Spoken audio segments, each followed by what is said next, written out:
This is Boadu TV. Truth and integrity.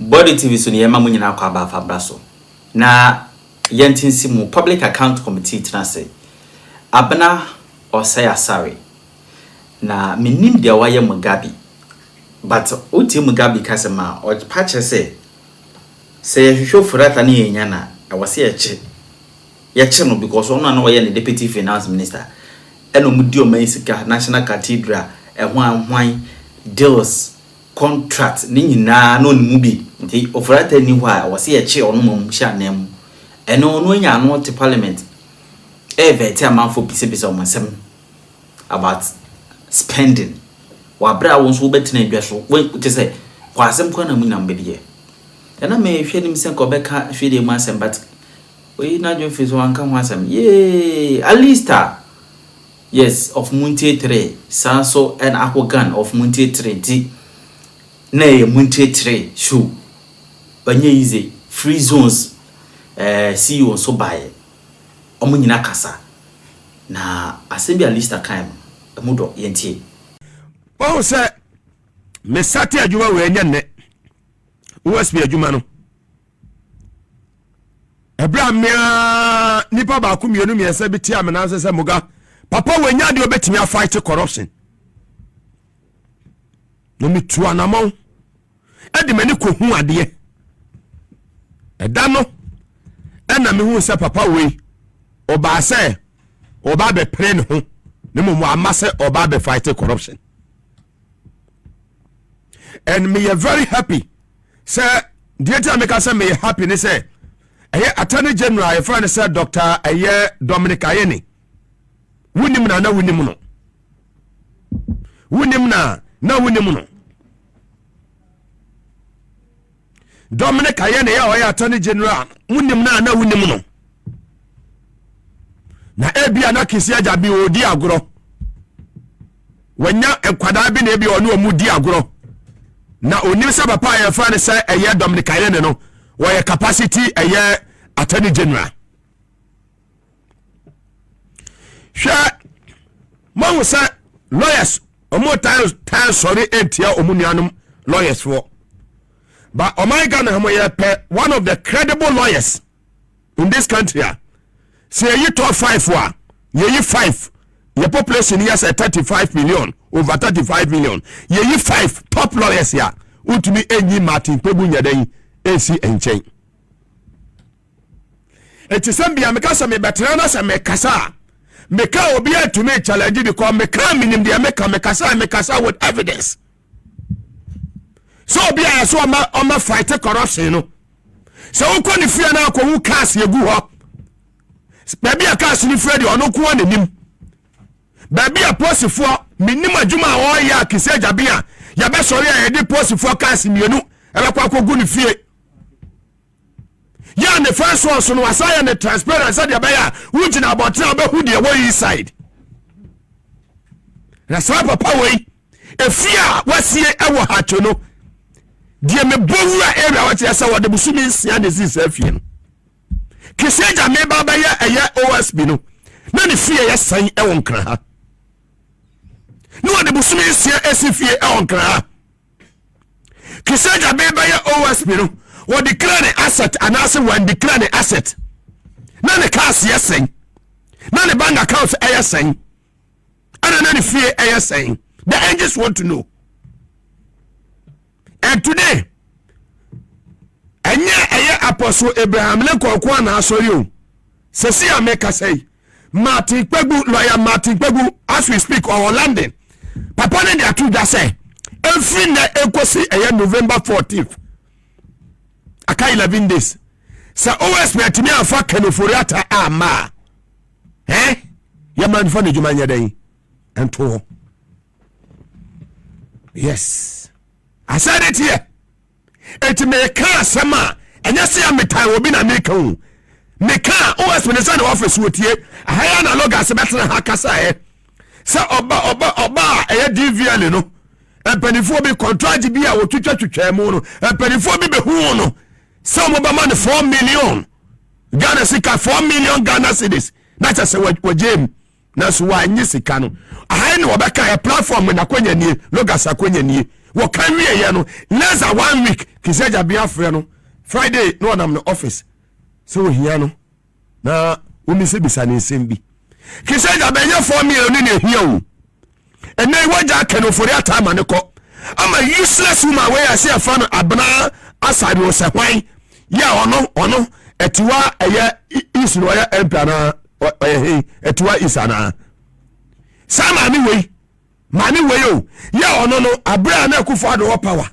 ya public account eye committee honorable eye Kwame Agboja eye governs o bisa the question ma make kire say o expect Kwame Agboja say obi bisa ne sa question we are useless etiwa is MP now we are deputy finance minister we can Ofori Atta na said them ana bobopo na sa katida nwusam nyina no enei senese tepe oye sector minister of finance na akufo do timie me prosecute eye ne deputy eye atofo asena enei kawo maami kere kan Ofori Atta ne ehuna wona kwasa kiachew wona wasa kiachew na so o my Ghana we home sometimes ya na make say democracy ku eba ya abeboa ya na meboa yen kama me we pa ne credibility wo here muma trust ya say o my way abusuacha fa abai that useless family abusuacha abai akufo de ne abusu mu ye useless wo ma me bo o my no waste of taxpayers money wo mu be di o mazika wi o mazika and then me wait to public account committee ya wo no na chair and we bisa questions ne credibility no here Abena sare no Abena Osei asare no ne credibility na wo here ya womushi very arrogant womu bema ya wono take committee no so no be say useless questions our committee no so credibility be na ma me we ewo ya wono betime wo moto nyina tete ho twetwa mu nyina moto yes atete ho twetwa moto balogu no makotua ya tigana ha PDS ehun ye fi mu na shakati de enyim de aye mo wia wo my way akulonfo no ene omunya se bisa John Mahama appointees na omo ba no omunya nya 6 months ne 5 months no omu adadafo no mo wies ka no ati akire ene ne omunya bisa questions useless ones yes we are bantia kana kamedi bemme ma ubuta na kawo kienya kwanya ne kie bisa o question ka ba tunso ho Kenya kwenya na wo yade wasi ye misa wo Mugabe ama me opportunity to ask you questions ka ba dwoso ho ka ba dwoso gupie tom oban we ye serious ma me we ni credibility bia so bi se nipa questions sa to force no ye deputy ni etimi ni ko gina court na mo nya 640 that time attorney general 640 attorney general no konkonsa attorney general ye hu de go foda me ye organ ha Debia me catch you say MPP for omo lawyers no wo munim hwe judges no munim wo munim judges no munim mra Friday me ka sembi wo ha Friday ya me ka sembi wo ha suppose ni bia wono oye bodyguard to a judge high court judge in this country na lawyer de one judge take about the muntem so I said 20,000 Ghana and can see 200 million what the bodyguard is offer come judge you know now the Christmas gift useless ones Christmas gift start preparing that judge will soon start answering questions and I'm ready. Personally, no about me channel me advice no. Say keep the money. Don't give the money to the judge. Keep the money. Now what sembaba de be? Yes. By me chance will hear me advice. The other one ye. Mr. Fasikari na to her. Yes. Fasikari na for to her. Me for my judge no. Keep the money. Now what sembaba de ebeba. Sikana huwa samba ya dai Nicolas Matrasi mami Sikana huwa samba ya dai ebeba Yes. Me say who asem be dan ebeba. Judge ne nam say post ni di ni din enam ejiji sika. Wo hu say ja be hye no. Wo hu say ja be da be hye no. Woni lawyer no kodi koma ana lawyer no ka cho say wo di sika ma bodyguard nse fabre no. This week IGP already my send information in the IGP. And I'm ready to assist that police officer. But be obekobi I be lawyer the dinechi to defend him and make sure that judge, you know. I was the judge near the AD. Yes. We are not serious as a country. You both ramoha and my lord. Yet yamutiati who the money frame. You yet again honey who are judges are homogen ponche, a boatem at it is time to reset our judiciary. And I know very well say with this incoming chief justice say or convert in a bibia Tomo Mana or you're acting in Bapapano, he will do the job. Yes. He will do that, he will deliver, he will succeed. Eti da bi ameka kire say MPP ni lawyer no wonimu homa wonimu mra o be onim judge eti na wo free say bodyguard no wonim nyasa na wonim de oye bodyguard no wonim nyasa papa na trap na mo sete ye no mo amatom. Mese Mugabe mese en for won sen kasika no for sika do to ho na ho asem beba. Mewa no sa eye nipa okoma judge ne bodyguard sika se over koma eye judge no na 2 cases ewo eye judge ne nim ana no 2 cases ewo judge ne nim. Eye asem bi se obisa. Yes. Me judge no nipa na lawyer now or this cano judge no bodyguard no boss ni no na sa lawyer no ni cases mienu and the what judge no man na net sa asembisa obisa and just want to know above no person mu and today judge na so ayeshe na so ba ayeshe judge na so ayeshe into wonim sa wo ye judge woni obi agone lawyer bi akwa nkomo lawyer na ka kire say wo de sika e ma bodyguard so on family sika no de ma so on family na che se mudi nkomo no ma be ka say Christmas gift fantastic enye Christmas gift enye Christmas o cases mi no onanim ana oni cases mi no onanim bisa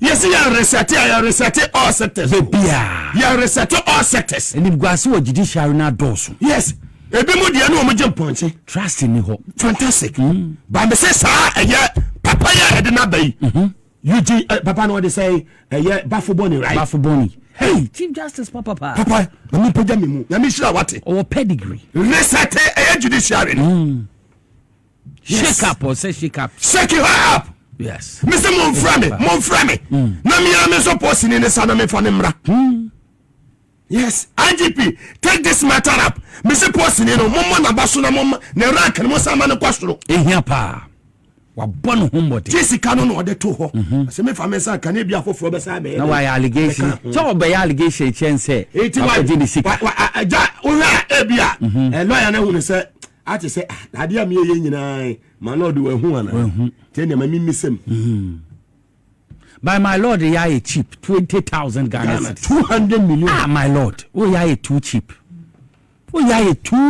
wa say me humuga oso aje sika no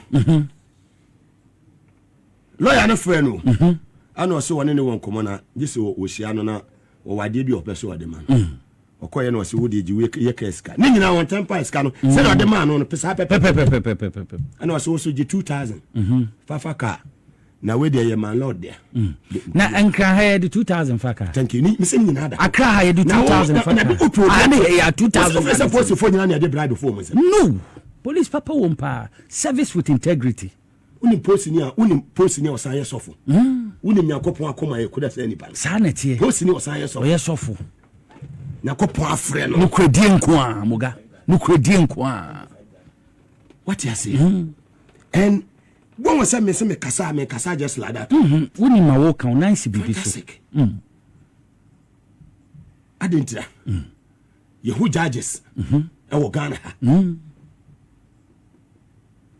justice Atuguba mo omo kasa George na Wood mo omo kasa na sase wo so yehu judges of the judgment to who say a true do pefe MPP lawyers no omunim judges omunim say yen koye argument engineer sam hundi case do omunim we say means nkwa me catch it wo we say means nkwa say me makokot several times makokot several times se mun theatre ne de me police station bi enu ha mewura hoda wo kanta back ra mentena hoda mun theatre ne se tie fi no mo afre se mo from some mon ko sa na tie o mo ana tu o mo court ana mo afre yen ye ko ye no mo se ya cassette o mo ti yen san ko dem chedan say ye delay wo time for o mo ana di o masem one court be 40 something times safo no ono esa no ho me boa sa na tie Mugabe ono abesa no ho fantastic and some ho bebre and the way she entie hand some so adwuma yo de obey adwuma de owo pa no so betumi aye capable of doing onye mponche better no onye mponche only 20 no say Bafo Boni family no only 20 oh hwe onye ponche Bafo Boni ebusua hwe omo Bobby omo ti Bobby Eugene Bafo Boni the late eye babu babu omo ti Bobby me fa ne kresi hwe you papa Bafo Boni my no mo kan say chief justice can you all the fairness here adwumo papa we be so bia watena upon the say fairness that way director was station no eye babu babu eye minua nti eye conflict of interest me international case me should be my exclude me wisdom sanity a train what you say yes so my penny that ko phone appoint in the Supreme Court 2008 na president ko phone dem no ye no ni moye no ni so betumi aye adwuma no nti obi aba no so o me chief justice a mama wonim de oye oni moye esa ku fa do ko appoint to ko no na mo pen ono kra no nduye na mate say eye useless 80 minority for no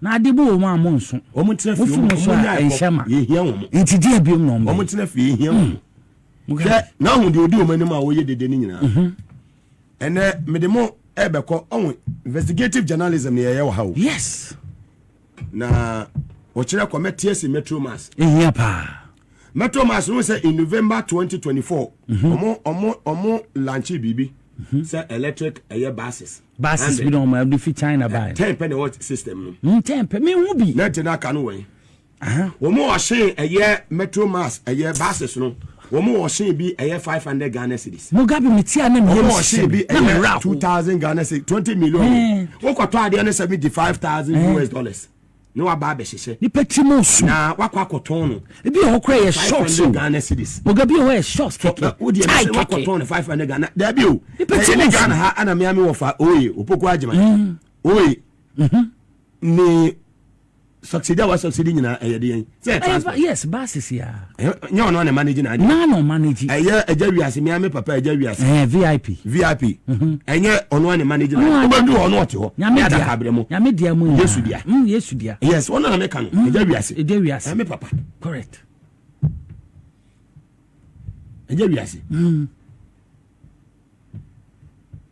wo se woni me share story bi okay on Muntie FM abrai Ghana photo about 2013 yede president Mahama yeden etena akonya no so wo so okọ Japan embassy no okọ akọje visa akọ eye Japan akọfa eye car ho pass wo mu dudu mu nam nyina nipa ba akọkọ ayemo amene wa ayema na visa no to ko hwe ne documents ekura no ne bank statement ni bi pie e na ohun say Excellency John Dramani ma pie no bi san say o person ni ne di nko nti eja bi ase so person obe president Mahama Sata mo nya MP nyo. No nya MP. That time I Japan embassy. Thank you. Okay.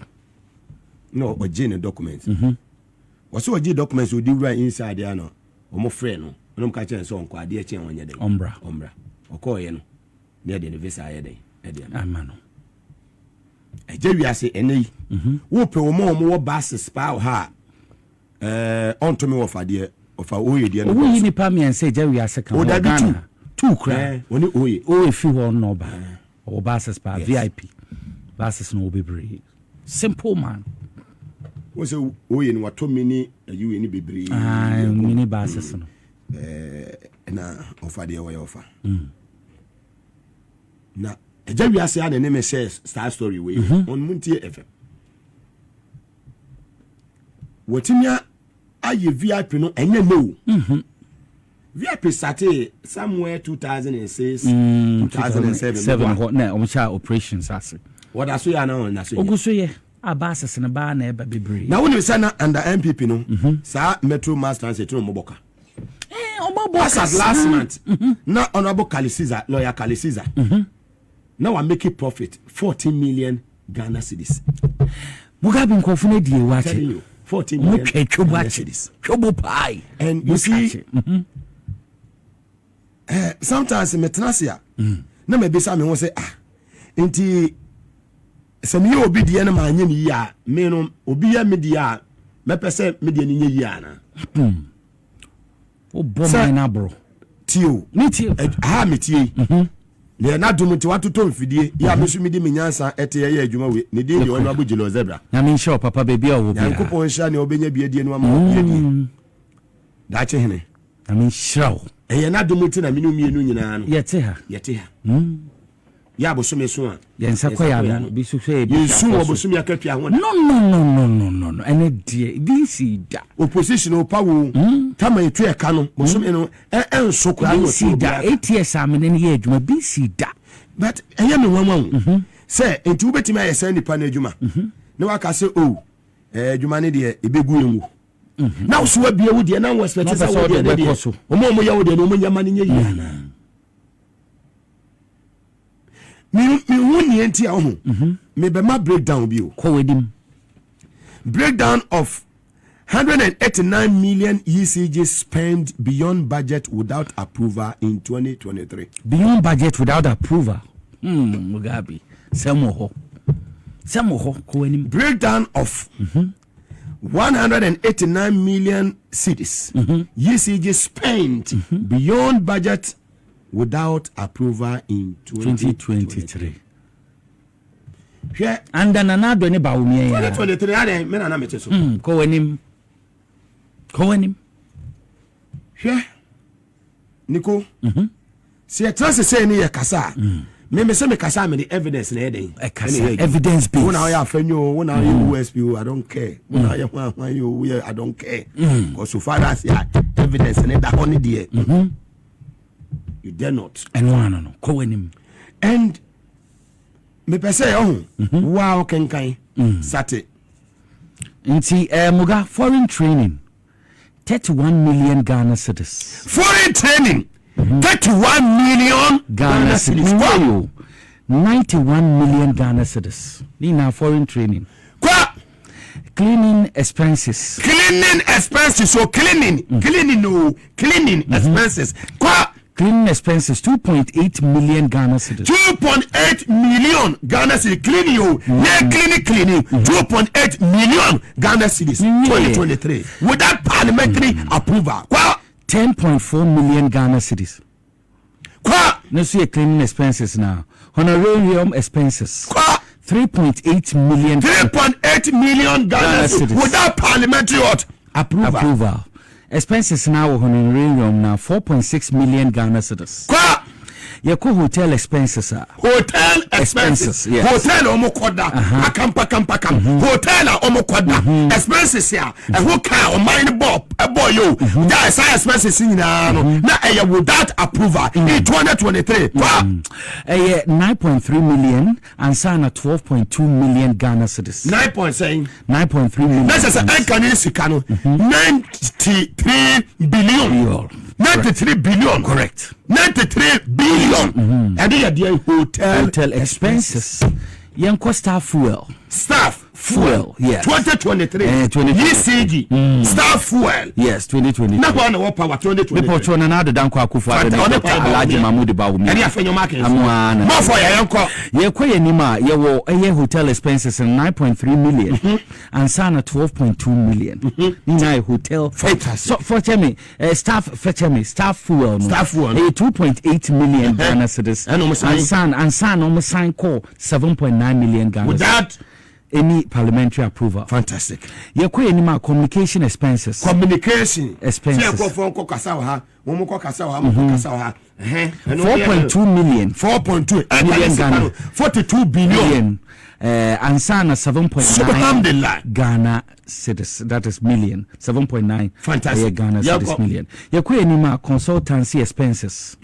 40 million. On Facebook I power now 7 I any baby ato air TV SY did baby ato screen so consultancy expenses 40 million Ghana cedis. And can you see kind of 400 billion 58.6 million.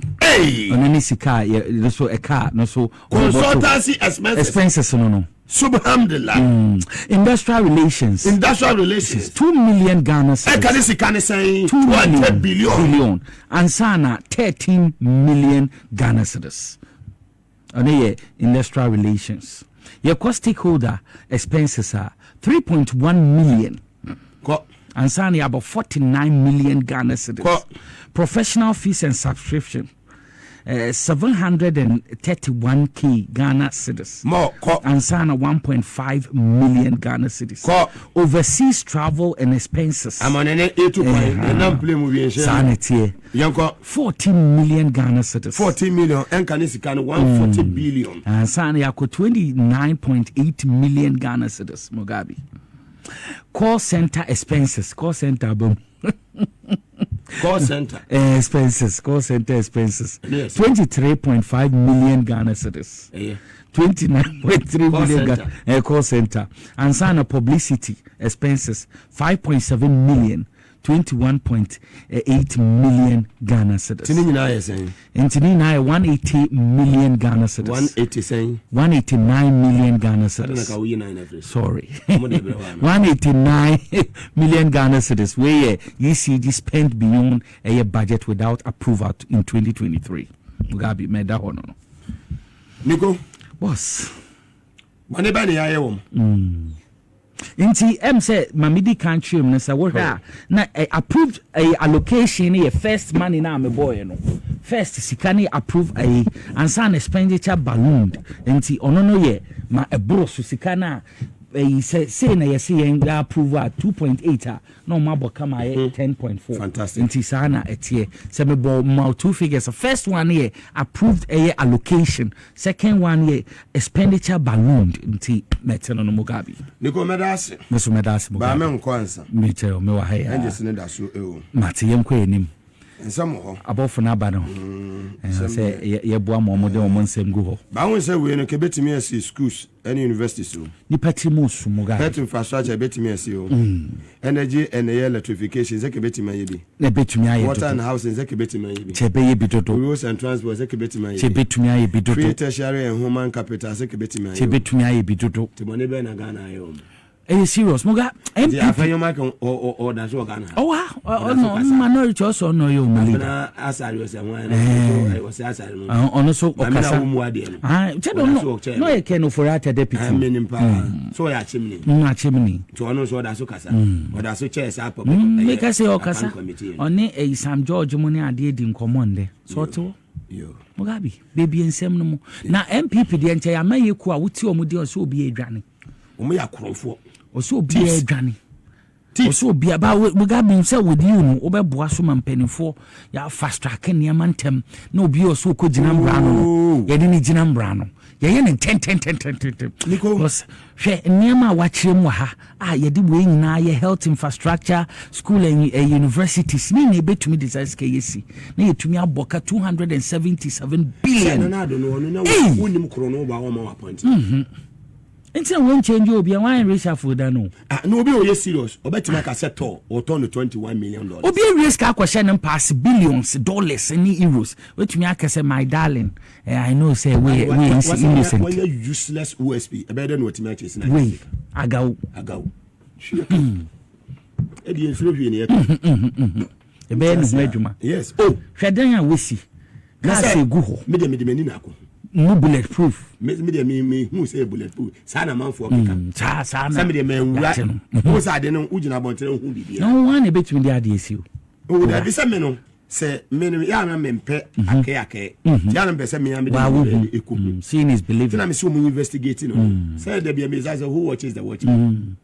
Chana say, we will general the America because I can Ofori Atta. Oh, when I may found maybe say,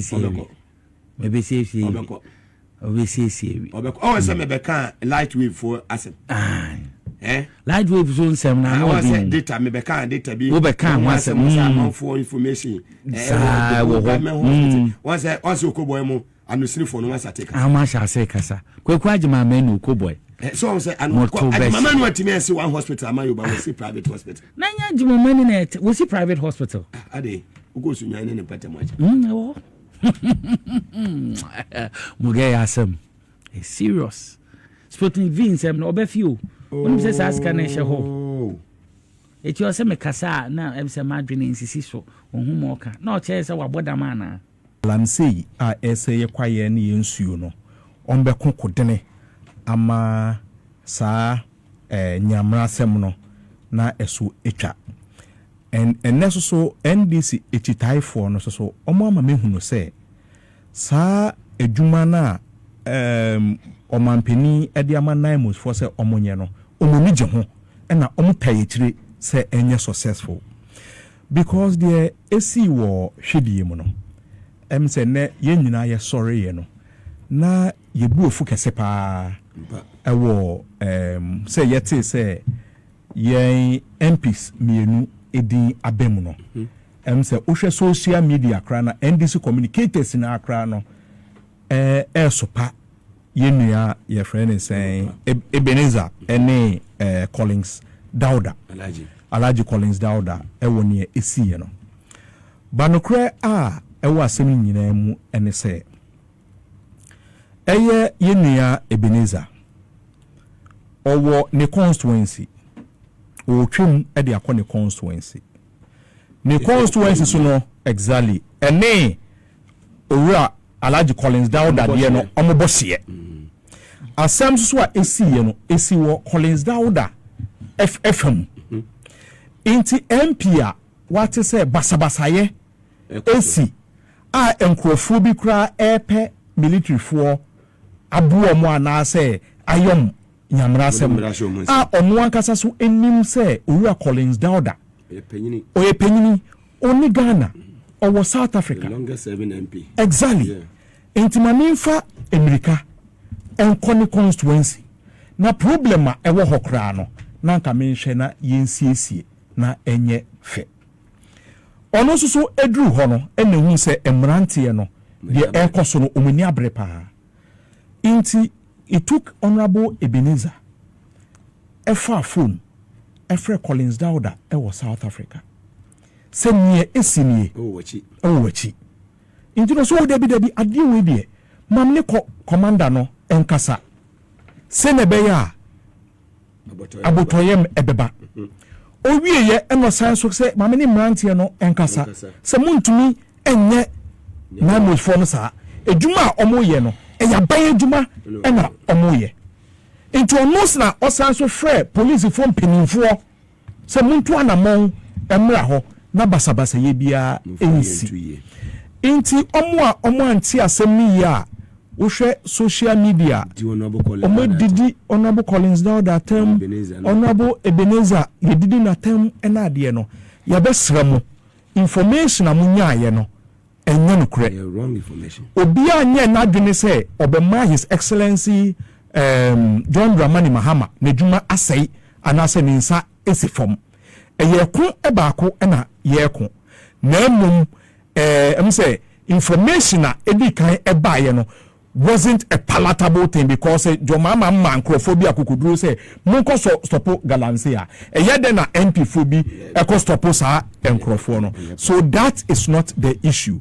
However, information eba and a clarity no and no mososwa omu enim say Honorable Collins Dawda to kwine so no omo frɛ Honorable Collins Dawda omunsa enka no ebi say so aye we do the phone and na there. That is not the situation.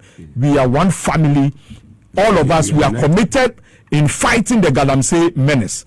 Blue friends water guard and idea ya set it up in no and yet bibia sebe a year for political reasons, but we are committed. His Excellency John Dramani Mahama is committed in fighting the Galamsey to also ensure say enyema said in previous e koso okwaye mu enade no ye be pani puma sibra na ya pe ekwan papa so a ye de betu efam gudie e wo Ghana basa ye dia in I was honorable MP for a year a certificate of no one crata honorable Beneza no exactly issue statement so actually the whole and let's take it in good faith and work with that onye nipa bone onye basa onye Galamsey I will be cast be an site be na or project and me papa calling that I mean why buy lands and natural resources exactly why nye Galamsey minti se why Galamsey and then oba be Galamsey baby honorable calling that when ni pempen so awadru e wa manyese mu no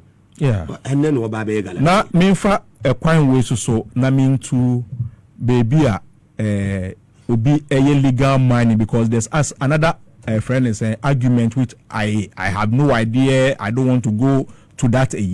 Say obi ewo license and no mining obi alcohol. Whatever the situation is, tinemufuo enuanom adofonom. Say naimos eba o site anaso obi a oye blue water guard anaso bia owo to me say ostopo the friend said the destruction of forest and water bodies eba oho. Now, Penyampa or license, you don't mobilize people to attack them. Yes, you the police station. The Echo police station. The experience Echo 2 during Major Mahama ni issue no. This is a similar situation. Say oko and that's so seven producer. Mo amujira ho na nkasa nkrofo video.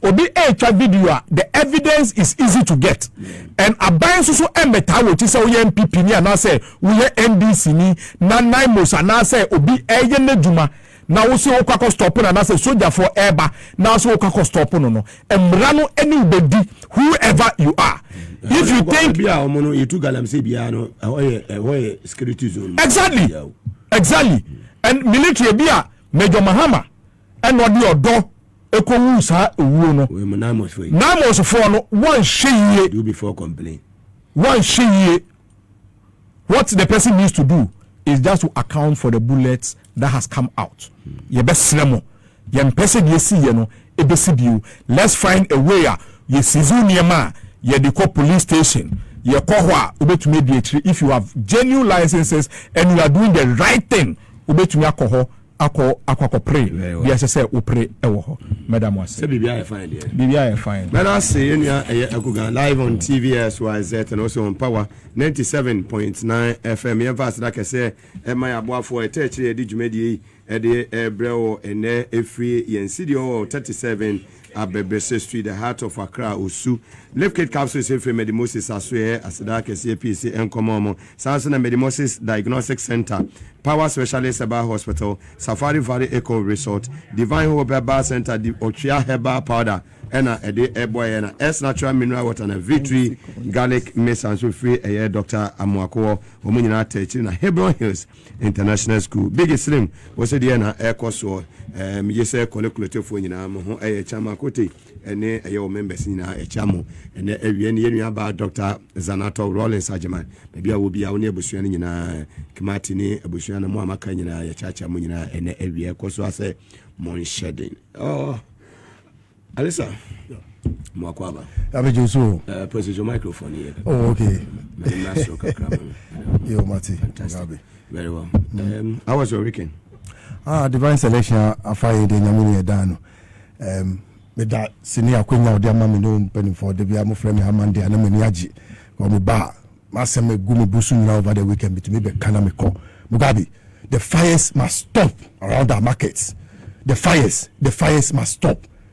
We know the public education, the Ghana National Fire Service has been doing on their fire service TV and all the television stations. We know what they have been telling us about, cables which are not certified by the electricity company, which people are using and other things. Yeah, what they are saying. We know.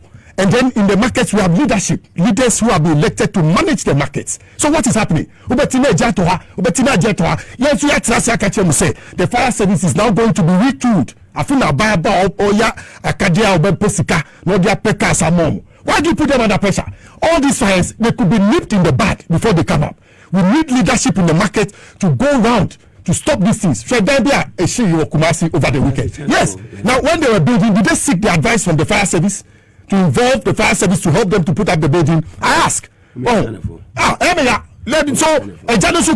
heard rumors say, is it an intention for them to go for insurance or what? Don't put the fire service under pressure. Every time when you are leaving your home, put off your accoutrements. Gadgets and what do so Wakasa stop with them, they are flammable. Find a way to dispose of them. Last night, director of operations, fire service, or TV, no matter what with them, when you see 1, 2, 3 years, what's out of the floor, dispose of those ones, give it out. Don't put the fire service under pressure. Me at least I'm here to fend off your bomb bias and Yankupon abandon Yesika. Yes, even look at how they started, but they went there to do what they could do. In Kumasi to the same thing that happened in Accra. They put out 8 cars, 8 district commanders were summoned to the look at the building. Look at how the place is stopped. Mattresses there. So they could do very little and it's not their fault. Don't blame the fire service. Let's rather be a partner of the fire service to make them succeed at the assignment you have given them. Mugabe, what's that? Is immigration services. That's all Boadu too. What has some of us Italians done to anybody? I ask. What has the immigration service done to anybody? You better come see your services follow. Daddy, look, Mugabe.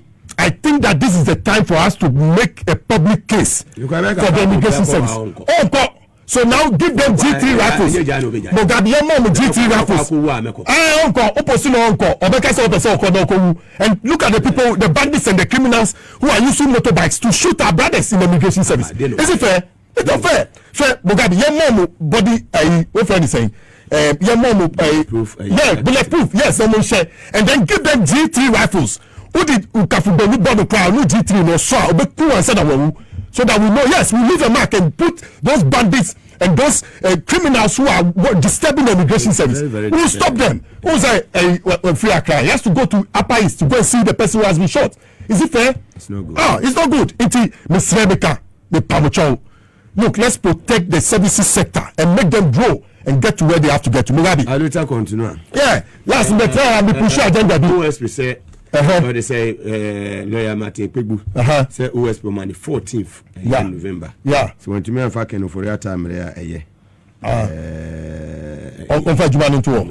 Mugabe say, I can't hire code demonstration. Yeah, 30 dates, 25th November. Yes, he has set it. And now the police for now, Bishop Quine, Bishop and Regional Police Command. Yeah, Yamani Quine say on call demonstration. So we all support him. And yet fair to us, the OSP union is being selective. Share SML assembly. Why? You sit around this CI, I come to tell our stories. By now, you should have frozen the guys and said you have information that we don't have. What you do? He's playing cat and mouse games too fast. We see he's playing cat and mouse games and he's being selective in prosecution. Why would he say it? What you do? Mugabe, do you know somebody I have in mind? Isaac, that guy, Bakavomawo.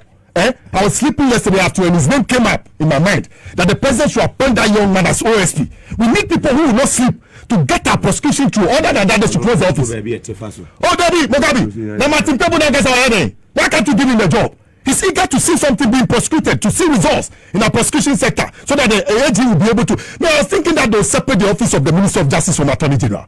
When you do that, you will have the president's lawyer. Then you have the people's lawyer. By this time, the Minister of Justice. Mugabe.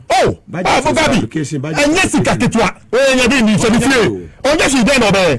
He's selective about his prosecution process. Some catch him. He looks at your face to me say, "Who knew be our chop cow?" SML in your mama na the best sorry say Martin. Mugabe, you come there say can talk so. And to be there for all this one. Me cry me ya say Levin must cry. Trust ya masha SML. Say scanner still no cocaine or why? What is it? And I heard one guy. Yeah, I heard Senior Hosi telling the whole world over the weekend that by now Ofori Atta should be in jail. I heard everybody. He said it on TV. I watched him on one of the channels over the weekend.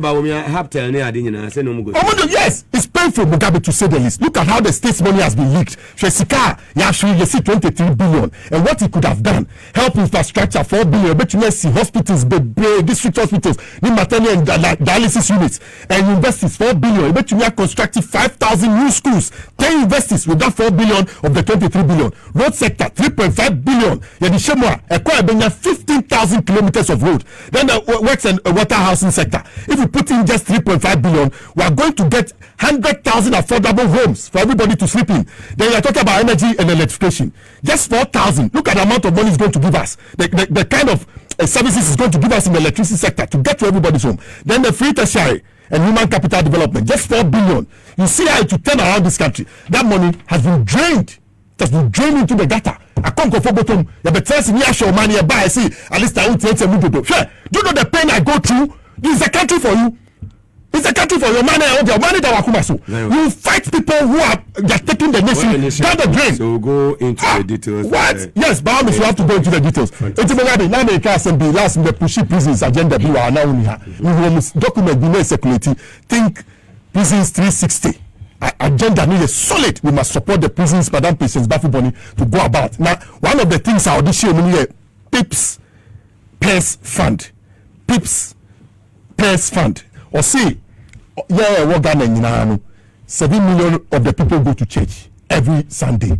We should just contribute 1 cedi, that 1 month, to give to them. Do you know the amount of money they will get? Because they want to leave their dependent status to a status of dignity. And the role they play Act 205 of our Constitution, both 1969, both 1979 and 1992 Constitution, give them the power to position themselves as people who help the state to be able to attain the security status they need in terms of keeping prisons and other things. Let's push our mind towards that Peace Pairs Fund, Mugabe. No more prison service, no more to transform the prisons across the whole country. Uko China spare them or spare them. Uko Akuse, you see the place? If you can same prison, should we keep that prison? I'm asking you. It was 1911 that the prison was put together.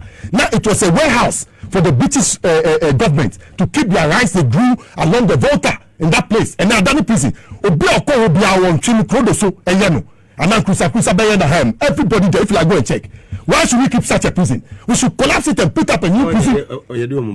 Why? No. Then Mamun Bear Accra, don't put anybody to Accra. Take them to Yeji. Transform in the form of Yeji, please.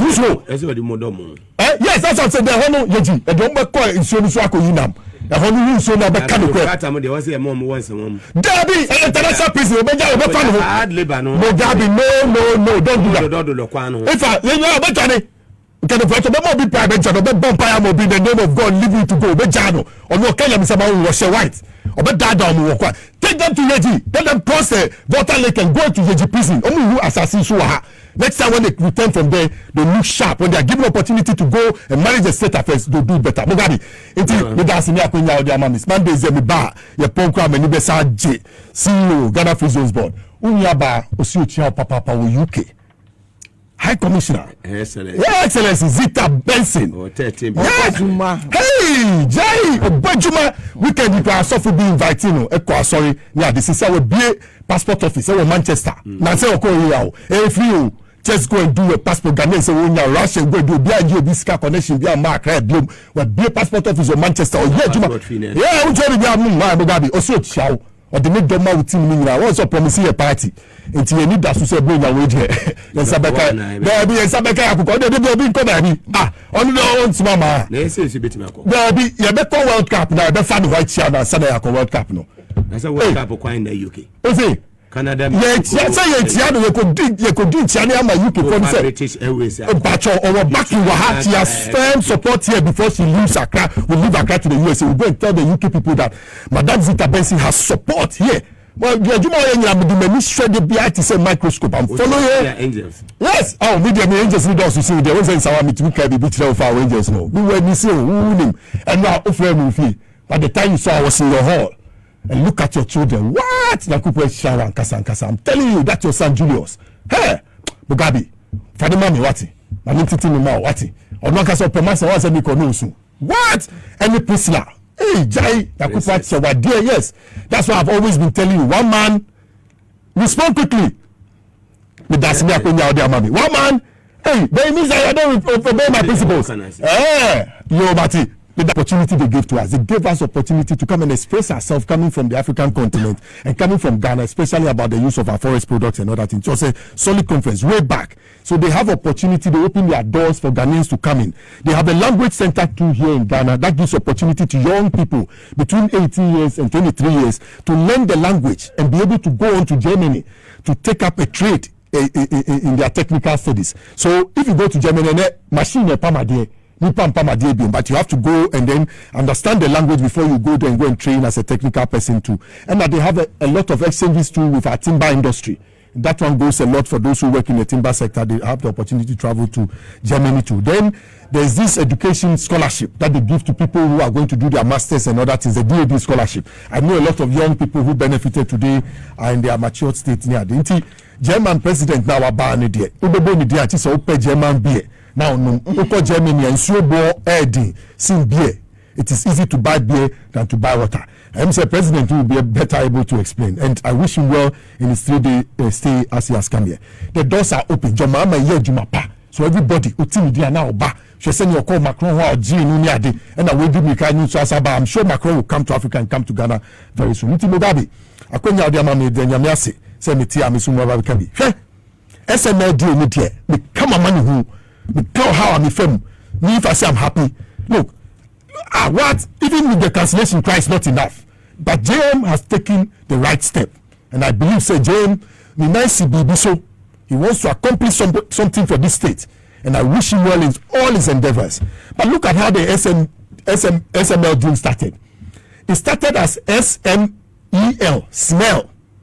It started as SMEL, smell. They registered, they gave themselves business without going through PPA.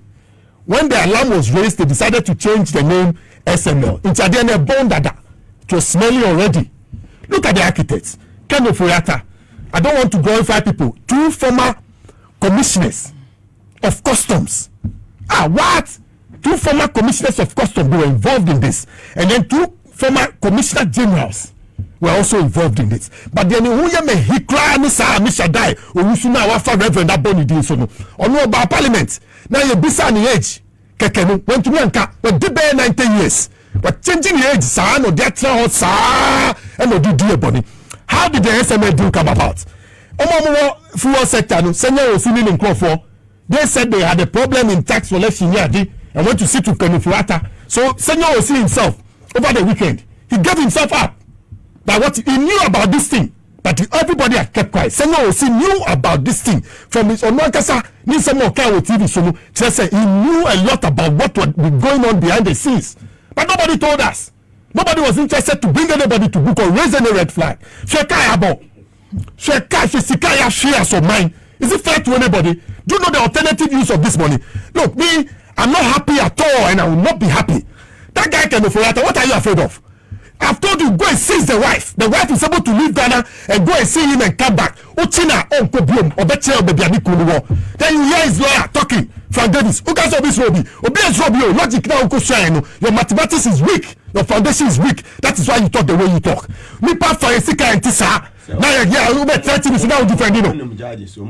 Please, they should give us a break. You will not go to law school to come and defend people in such a manner. People are suffering the rural areas. They lack water. They lack social amenities. Papa John Ofori Atta. Go and check what he wrote against the man in August 1981. Yes. Go and check. rural living conditions in Ghana. Those statements, I'll bring the book here, I'll bring the parliamentary answer here. We must read that book for Ofori Atta to understand the statement his father made against Liman. And as finance minister, he should have done better. Atimota school, school Mikoy. I thought there be a first school, the bomb this almost so much a crowd. I'm telling you. Look at Abena Osei. You are defending Amishada Owusu when St. George's asked him for his age. When you had brought him, who did not betray parliamentary accounts committee. You prevented the man from answering the question. Public accounts committee. And then look at us. Amishada Owusu. We see we did 19 years. 19 years. Yes. He couldn't even tell the public his age. He's involved in this deal. Seize all of them their property. Go to their house and say, seize their property. Look, that lifestyle audit we are talking about, we must make it a reality. Yeah, to be for Benjamin and so on, sir. Now, person be defending, who better than you? You are living beyond your expenses. You say? Oh, that is why I'm saying that we must take him out. That's why I'm saying that we must get people to replace him. No. He's a friend. He's a friend. Mugabe. I'm saying that the Attorney General can do it. The Minister of Justice can do it. Better than a Dr. Ayeni. That's what I'm saying that they can do it. I'm saying that that's what I'm saying that the OSP. What are we waiting for? Mugabe, if the OSP is lapsing in his job, the Attorney General must take up the job. That's what I'm saying that look, we can do it without the OSP. And the office that they created for him, crying, is a partisan political office. It was created to come and disgrace our NDC people, and they didn't get us. That's what I'm saying. People are ready and willing to work and stay over and get us results. Investigation team, you don't move CID headquarters. I do more call Papa. No, when you move one, I saw no more. By this time, when you're free, no, he has a way to keep people out. I told you he's selective about his prosecution process. He will select some people and leave some people out. Mugabe, this thing we are talking about, I told you, high-ranking two former commissioners of customs, a lieutenant colonel and a lawyer. What are we talking about? And Mugabe, the deal had been running the past 11 months. We should investigate all those people who were facilitating that deal to go through. Because let's go and find out whether they were still paying the money to Ofori Atta and paying the money to Amishada Owusu and his people. What? Yeah, Pesikadia ya the Papano. Yeah, Pesikadia 6 secondary schools. Yeah, Pesikadia etu and grass free. Yeah, these are people who sit in Accra. They come from rural areas. Super I'm telling you, they don't even have water. And this I don't say my body claim to our home. We will not be born soon. I'm telling you. What? What you say? So to the Mugabe, yeah. Those people with me, I don't meet them in public. I can never bamra. If you don't know, Kebuzia call Legon. Okobiana no Kasai. There is a professor at the time was a student. He had to jump onto the stage and hold Buzia by his coat because I somehow that's what we must do to them. When we see them in public, we must go face to face and ask them there. I'm saying the lifestyle audit must come. It must become a reality. And the Abena Osei. Now I divert it. I could create a company. Now who can sit in air conditioning offices and steal our money the way you did. I'm not afraid to say he's a thief. If he likes his dollars to come for me, I'm telling you, I don't need to prove it anywhere. I don't need to prove it anywhere. 42 billion. Mugabe, $42 billion of our money left the economy to go bring in imports. The goods never came. We never found the money. The man is enjoying America. You see him with his wife. You go and go meeting. Yes, not bad Boadu. Now I say Obana Sabana Mosheno. Obapa Munchino. The lawyer no kasa already to storm the pen and arrest him. Arrest him. Abena Osei. What? Audacity. No kasa. Mugabe. Yana. Obecha no be say electricity company 4 questions. Look, I want to clear this scene. This electricity company, the managing director who is there, Michael Pepena, he's a decent man. I'm telling you, from the Compact Energy. He was brought in to come and help the electricity sector to resuscitate the mess you have created. Why didn't you bring Mugabe Maase, who caused the trouble, to the Public Accounts Committee? This thing must change. You don't bring an innocent man to come and answer for the sins of Mugabe Maase. What have they done? that you bring them to come and answer. You this madam, you knew what your people, Jubik Mahama, you knew what they did. You're a finance minister, you're deputy finance minister. You saw all the nonsense they did, how they inflated, their budget, and they spent the money beyond the means without parliamentary and even board approval. And then you sit there and want to question the wrong people. What are you talking about, madam? Even who are you? Me say me watch about school. Me yes, see someone say no buy SS1. I've not said sorry. Yes, young girl.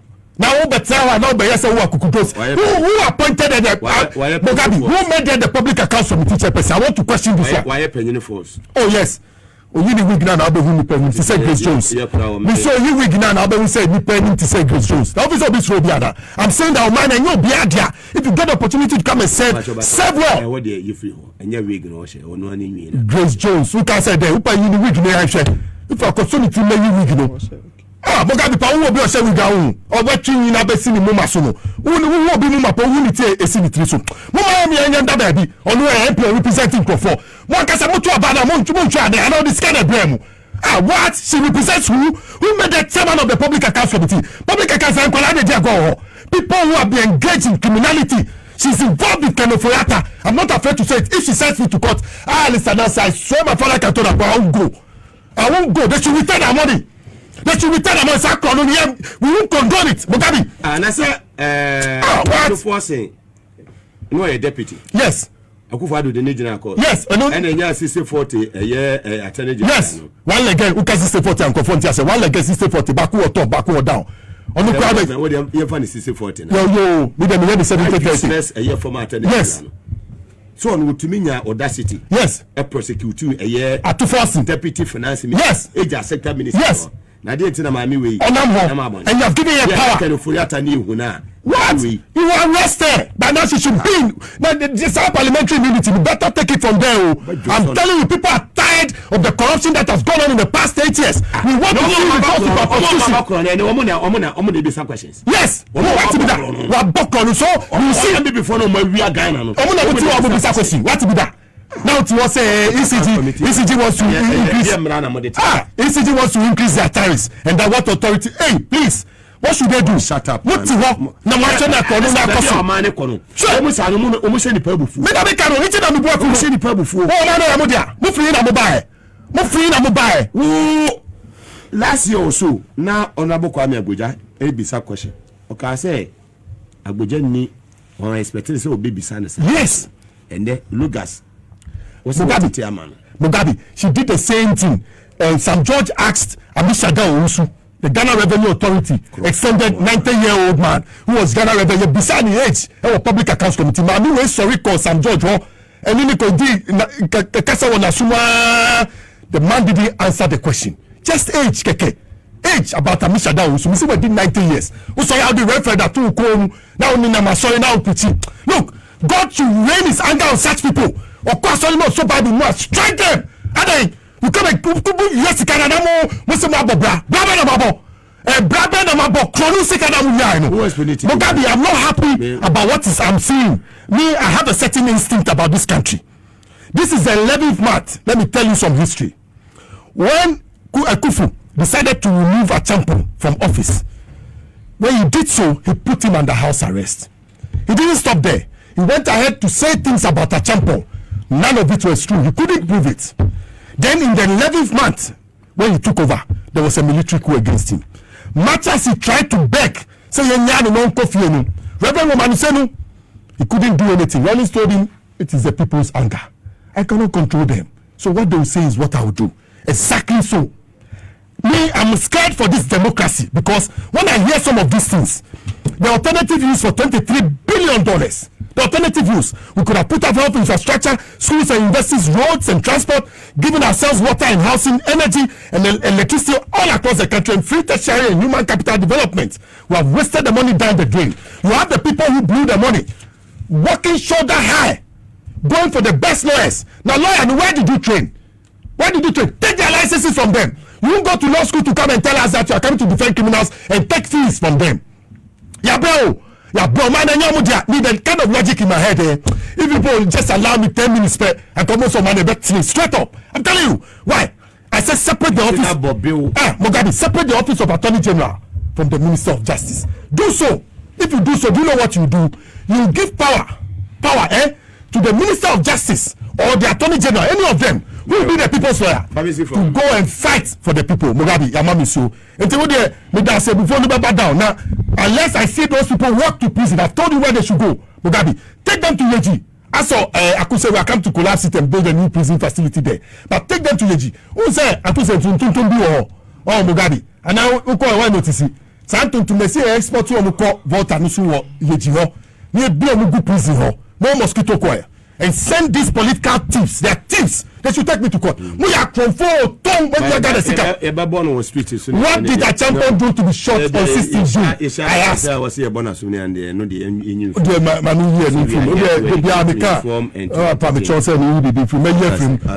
so I pray that we will see justice. I know that in a democracy, justice is slow, but it must come. And we are waiting for it. I believe in the Attorney General. I won't lie to you. And his deputy, Justice Remsai. Me want to cry on TV, cry, salute them. I know they'll do an excellent job. So I wish them well in all their positions. And I hope that will bring this. Nana Sam, Jassy is a chief. So I enjoy showing Papa. That is the way to go. Who will see live on TVS was and I will tell you Power 97.9 FM and all our affiliate stations across the country. My main call a chief executive officer, a free zones, a authority, Dr. Mary, I was seeing on also submission on the show. 33 minutes inside 5. A tema was 6. No, boy, dear, and you may know Casiabo, Power. Kasiebo Ebebro Tiafa a year Radio S was 83.1 and a Power 97.9 and a TV SY6. Dr. Mary Mugabe Medase pa me wonche muka credit say me bonito me baby tia me from Doma or so share in the friend Shadrach and two I me tia o awie na Mugabe no de SML obi busam say ye de ba de na nka esenka o my bravo kaka obi ngofo nti ase enti wani apra wuche mu nyina na obi so say what is he talking about what I say because them say fe na asem na kasa no enti Ghana for no bebre enim senior etie said SML no tie what I say we say galamsey the at least gaining grounds into kan galamsey asem Ghana ni bi anim say mining asem na woka SML no obi busam say what is he talking about SML no Jumaid ko bia meka ne say Akufo Addo ene na pam for kro no a wo mo ye say wo mo bebo Ghana mine no enhye ye ni bi na da bia me ka me se Ofori Atta say me hu be ma bia na se nipa bia wo hye white top and down kaftana na me ye ma hye me na ma hwe omienu because ohwe papa no se no nam hodin no de mpai bo hye dwumadie bia ase no ene se de no hye white da bia na me hu adwire me nua be ma SML na obi busam na me kire wo mu kakra bi SML na ye dwumadie bia ana ekuo bia eye under the leadership of Ofori Atta as the Minister of Finance ena otisa ekuoyi ese be ya won be ye revenue assurance na che say ono nim die mu no ofi say aban generation of funds no revenue no e bia leakages bi wo baby enti wo tisa ekuo no na adwuma no obi adwuma na ye limited liability enti obi na saa edom no wo mo de technology any AI management no a control government's revenue generation system no said the beya leakage bia enye den emmemu na chese sika bia aban generate bia no enko aban coffers mu direct what I say enti in his own wisdom no na oni hihye bia sika no omu wia no nyina mu fu se nkrofo bi nso wa ase wia bi wo hu nipa bone sene Ofori Atta ene Akufo Addo sene omotie omo wie Ghana sika no twe kwa abrotire ede ma wo mo ne omo nananom a wo mo amnya ma wi ase kra no no omo san dwene ho se de omo wie na chi no kra Ghana fo bi nso na mase esesa ase emproproye no enti sa ase nketenkete no kra no yensan ti kuo yente adwumadie bi mesi kuo yente sa company we na ye mandate wo mo se baby biara lupus bia wo no ye aban revenue generation mu no yensan entuatua saa ntokuya ni nyina se de be ya sika no enyina beba ono Ofori Atta ene na ban ekufo ado gabi ochi da ko ne sankofo no omo beba wo mo ho be di etuo no mo no wati ase eno na ema wo no ekoti sa SML ya friend Strategic Mobilization Limited. It is adwuma de we no ye ma omo mandate say omo ne Ministry of Finance ene GRA ena etena se ye contract say womo eba betuetua ntokuro bia ewo baby aban sika bia woni titiriw eye oil sector ene mining sector no oil sector no na ni dikan no na upstream no nya den enka ho na eye downstream no ena na eka ho enti se we load oil a omo the system ba be si ho a we load 10,000 liters a ombe hu ni say 10,000 liters pepepe enti kwana kotua ho tax kwa aban sika mu pepepe 10,000 liters eno na omuti kuo no some journalists be hu say baby say kuo we ya papa we ati already no nankofo bebre nim die mu no ene wo mo hwehwe mu no na Ofori Atta ebo Ghana krono dada enti wo site sa obi esa company we a ono ade wo mo nkrofo do to ano no enkrofo bi ye say wo mo behwehwe wo mo adwumadie mu eno na 2023 SML fui edikoto wo mo page say wo mo adwuma wo mo die no aboa Ghana ama ya service car eye 3 billion cedis in the oil sector ena enko eye 3 billion cedis wo mo choto wo mo website o ena enkofo bi nso se ye be research na ya hwehwe wo mo nyoma no mu ahwese de wo mo de ato wo mo website no eye no kura na sankofo na wo mo ye research no me bo wo mo din e de akere watiefo sankofo no ba ko de Evans Aziamo Mensa Ajua Adubia Owusu and Manasi Azuri yenka yenipa awuni eno mo ye sa research no to mo ye no mo pointing no straight to SML for ne say mo say mo activities are mo ye no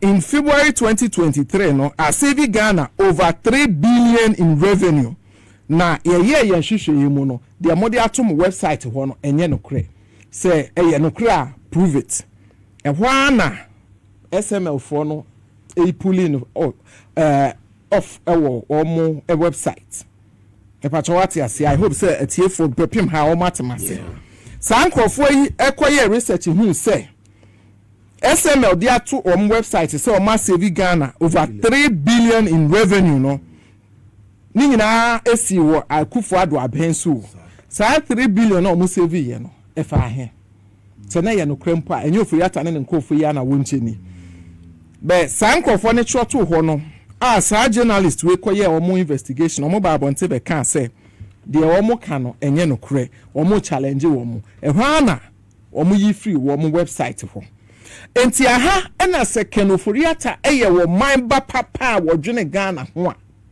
anka quickly esenka wo terminate wo contract because our contract on your sign that time without the upstream contract no na oma wo over $100 million a year without the contract, without the SML deal. With that SML deal no over $100 million a year na no the master company what mean say the ma wo ma ketu ebi no no afa ne nyina yakoto eho enti after sign after the satable man krono oba chese wo no krono ache o enye 99 obo time we discover on 4 papa how do you make him finance me what you say enti wo yes ade we wie ye na enkofo yi chi wo mo February 2023 no edie na nka a finance minister wo wadwen papa nyamisuo wo mu wotima edo oh my God edie na ese wo ye ese wo terminate contract in straight what you say it's a same koye day what terminate contract and say straight but eho na was sign up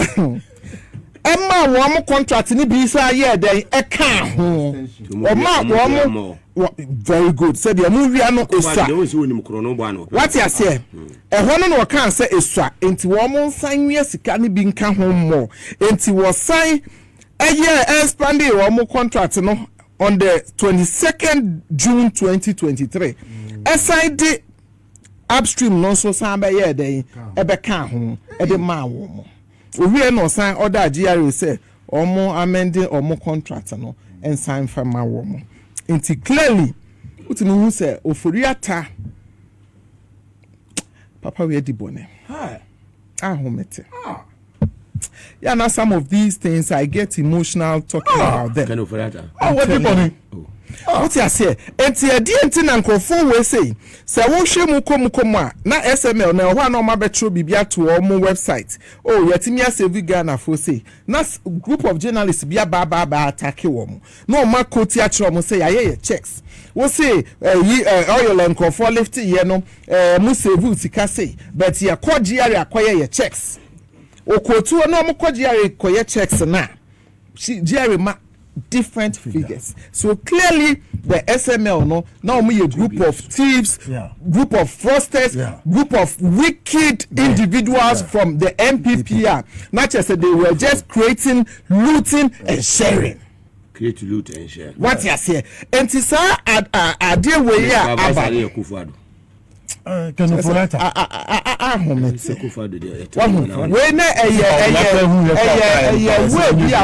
na ade bia kwan foforo bi so a Ken Ofori Atta ne MPP aban me mfa emmo Ken Ofori Atta nko a me de bo Ken Ofori Atta ne MPP aban aba me aka ho because now we head of economic enne Abena Osei asare oka ho me hwese ne wotena ho a wokasa ene nanu a no wokasa che DVL boss I was say I wasn't expect or kai I was say wa kai sa won so no obi pusa wo ma wo kan the same thing one that sense of entitlement MPP for no and that sense of superiority over all other Ghanaians so when you MPP ni dia wo che say wo that sense of superiority over you wo no dia wuntumi kan kire no be ono de obetimi akajo e wo ba bia o e wo nyuma mu nyina o what you say Mugabe say Abena Osei asare or the opera na asare otie ya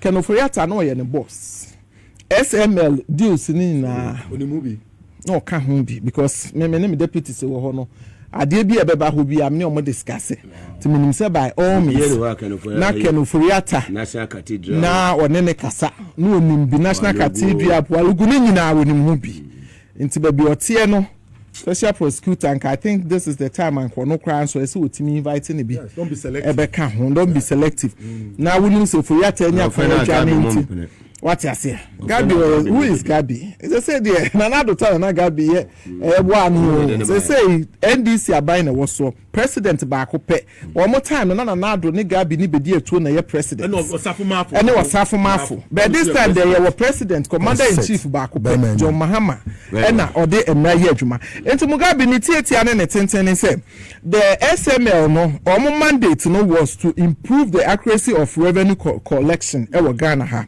na omasan abuama ya increase government revenue generation by using modernized regulatory systems. Did they realize that? Me pacho omo no we ye de omo de to omo website paper so the rationale behind the whole setup no was to create loot and share and nyame adomo so bu a omo na omo alutia to the team say sick na wo bubu din yes Mugabe #Ofori Atta bring Ofori Atta back to Ghana OSP onye ho adwuma but farmers need be all across the country you know currently I believe that indigenous investments Ghana for dem sika shebi bi mo see e bon ban na koko kwani be dua koko wo ba bi ti se duaben wo ba bi ti se osiem wo ba bi ti se odan na obewu na koko ni ba na oti koko na himfu na sorry say mi fa asase ni money na mi fa ye den mi fa see estate na mi ton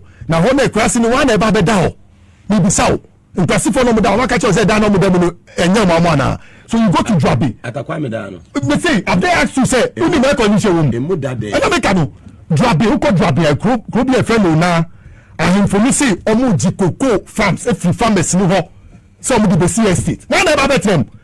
If you take the trees from the cocoa farmer, do you know what you bring? You bring poverty. And I mean, so there's economic tree rights of 1979 that everybody must know. Then there's the Tree Crop Authority too that has come. And then we fight any chief, and him for be our sorry, who calls him Eastern region, who say, Ko Atimo Tresu, Odom. Eastern region. Yes, people have demonstrated in recent times. Omo demonstrating 7% from assassin. Assassin ye family lands. Eye busuaku assassin. Aya chicha ma busuafo no mu do koko woso. Aya do koko ansa na wo hin no ye wo no. E wo dwabi, ni osiem, ene atim otreso no. Wo so ba be fa assassin. Now they are again. Who they see estate? Who born dog? Look, Mugabe, we'll go deep into this matter. Any chief who is involved with the collection of cocoa farms from cocoa farmers, the Bidombe Ministry for Chieftaincy and Local Government, here could be so masem. Say, why do you want to impoverish your people? When I was growing up in the 80s, I saw chiefs who gave people land to go and grow cocoa. They gave them seedlings. They encouraged them to stay on the farms. And then ma women, they own a lot of cocoa farms. And you know, in secondary school, cocoa. So what is it? Say, Nenu, you want to take away their farms from them. Assassination Yahudia. Who was 2 lands? I said, who do what draw? Who babaji, Timamu Fona Sassi, Saudi Yaden. Why they babet now? Namugabi, some American from Drabin, Osiem, and Timothy Wrestling. There's one lawyer. Lawyer B is allegedly a friend of lawyer Jan, also a land economist or a lawyer. He has gone around doing these things. We catch the Mugabe. I have a document here. Allegedly, I have a document here. Look at this land that belongs to people in the Dawu area.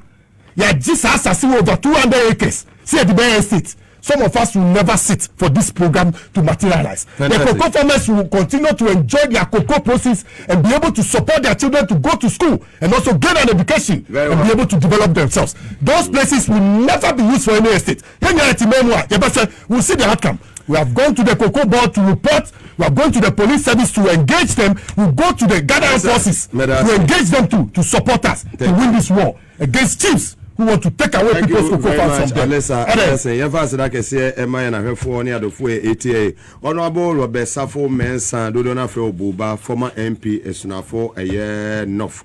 Also, oh, Sheshu, now and Joshua, and me, Ensha, no one, you can say, Sansuna Joe Boy, capacity man Joe Boy, a can do blue. Ono se Moga, I'm enjoying the show. Mr. Ejano Enshesa. Hi bro, Owusu Amishadai is my classmate at Asamaka Secondary. He completed in 1979. His father J.O. Amua was the headmaster of same school. He is 65 years and hails from Adukrom, Ekwapim. Adukom na chese